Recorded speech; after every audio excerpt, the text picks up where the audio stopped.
Porsche doesn't miss. That's not hype, that's their entire reputation. The 911 has been perfect for 60 years. The Cayenne saved the company. Even the Taycan proved EVs could be desirable. So when they announced the Macan EV, it felt inevitable. Of course Porsche would nail the electric SUV. Of course it would print money. Except it didn't. The Macan EV is sitting in showrooms, gathering dust, delayed, overpriced, and arriving at a market that suddenly doesn't want what Porsche is selling. So what the hell happened? How did Porsche, of all brands, misread the room this badly?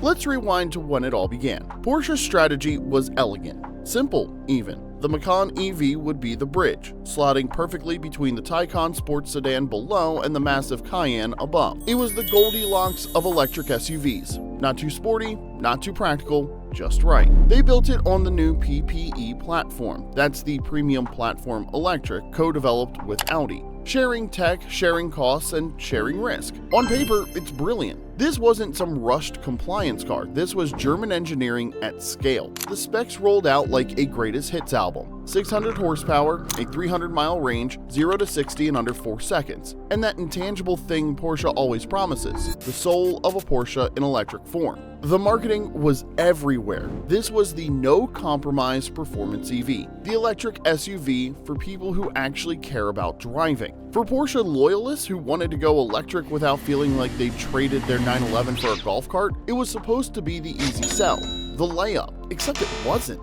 But here's where the perfect plan started to unravel. Originally due in 2022, the Macan EV got pushed to 2023. Then 2023 became 2024, and with each delay, the air quietly leaked out of the hype balloon. The main culprit is Volkswagen Group's Cariad software division, the digital backbone that was supposed to power the entire VW empire's electric future. Except Cariad became a cautionary tale. Budget overruns, missed deadlines, and infighting. The kind of organizational disaster that gets executives fired and becomes business school case studies. And Porsche got caught in the crossfire. This is a brand that built its entire reputation on engineering perfection, on launching products when they're ready, not when some corporate timeline says they should be. The fact that they were now dependent on messy, delayed software from a division they didn't fully control, it clashed with everything Porsche stood for. But here's the problem. Time doesn't stop for anyone. While Porsche waited on Cariad to get its act together, BMW was shipping out the iX, Mercedes was rolling out the EQE SUV, and Chinese manufacturers like BYD and NIO were flooding the market with electric SUVs that were cheaper, faster to market, and frankly, pretty damn good. The delay didn't just hurt momentum, it let the competition lap them. And then there's the number that makes everything else hurt even more. The Macan EV starts at 85,000 euros. That's around $92,000 in the US. Let that sink in for a second. We're talking about a vehicle that costs significantly more than the outgoing gas-powered Macan, which, by the way,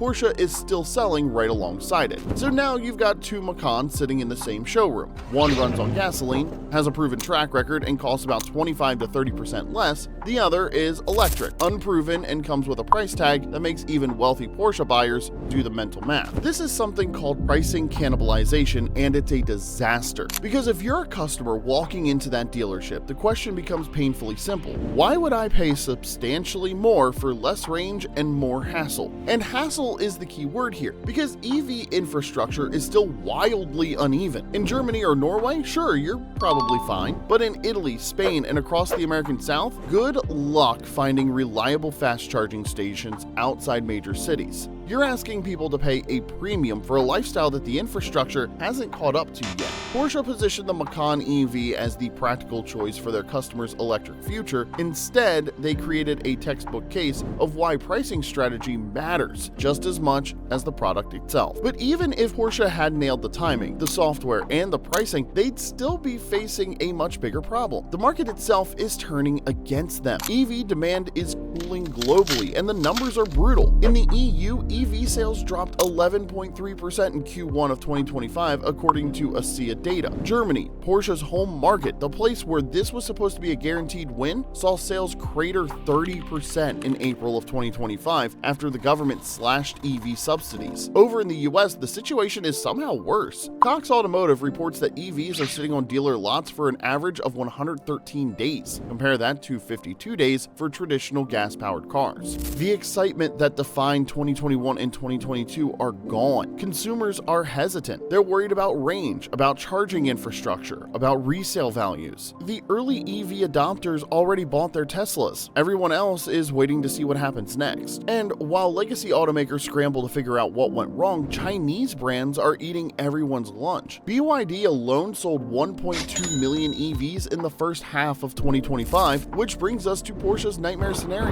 China's sales are down 24% year over year. This is the market that was supposed to save the Macan EV, the place where luxury EVs were supposed to be an unstoppable trend. Instead, Chinese buyers are choosing homegrown brands that offer similar tech at a fraction of the price. Porsche arrived late to a party that's already ending. Now let's bring up something that's kind of harder to quantify but impossible to ignore: the feeling. The EV Macan looks like a Porsche. It's sleek, familiar, unmistakably from the same design language that gave us decades of automotive icons. Walk past it in a parking lot and you'd never mistake it for a Tesla or a BMW. It's handsome, it's well proportioned, it checks all the boxes. And that might be the problem, because critics keep using the same two words: too evolutionary. The design plays it safe. It doesn't make you stop and stare the way the 911 does. It doesn't have that holy shit what is that factor that the Taycan had when it first dropped. It's a Porsche-shaped SUV that happens to be electric, not an electric vehicle that happens to be a Porsche. There's a difference, and enthusiasts can feel it. See, Porsche has always sold something beyond horsepower and handling. They sell soul, that ineffable thing that makes a car feel alive, connected, and special. It's why people pay six figures for a 911 when a Corvette costs half as much and goes just as fast. It's the reason Porsche owners became Porsche lifers. But with the Macan EV, enthusiasts are asking a question Porsche can't afford to hear. Did the soul survive the translation to electric? The instant torque is there. The build quality is impeccable, the badge still carries weight, but does it feel like a Porsche in the way that matters? Because if the answer is not quite, then what exactly are people paying $92,000 for? And here's where things get really uncomfortable for Porsche. They're starting to hedge their bets. Quietly and without much fanfare, Porsche extended production of the gas-powered Macan through 2026. Not because it was part of some grand plan, but because they needed a backup. A safety net, an admission that maybe the all-electric future isn't arriving as fast as they thought. Then CFO Lutz Meschke said the quiet part out loud. Porsche may reintroduce hybrid or gas powertrains in their SUV lineup if EV demand continues to stall. Not might consider, not exploring options, may reintroduce, as in the contingency plans are already drawn up. Internally, the debate is raging. Do they stay committed to the EV-only vision they've been preaching for years, or do they pivot back to what they're calling a flexible propulsion strategy, which is corporate speak for we're keeping our options open because we're not sure anymore. But here's the brutal truth about that kind of uncertainty. It sends a message, and the message customers are hearing is devastating. Even Porsche doesn't believe its own EV story.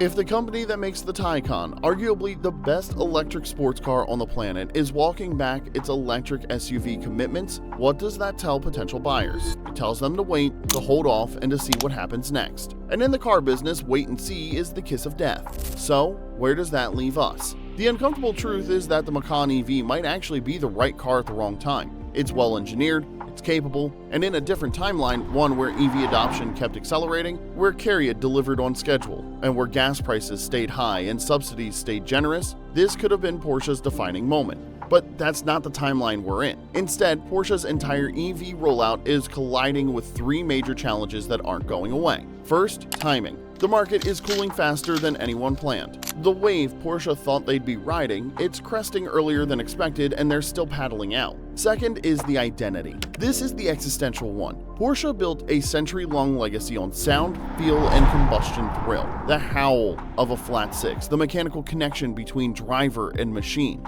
Can you translate that to electric? The Taycan suggests, yeah, you can, but the Macan's lukewarm reception suggests maybe it's harder than they thought. Maybe what works in a sports sedan doesn't automatically translate into a family SUV. And third is the competition. Chinese EV manufacturers are moving faster, building cheaper, and iterating smarter. They're not burdened by legacy. They're not trying to preserve some romantic vision of what a car should feel like. They're just building electric vehicles that work.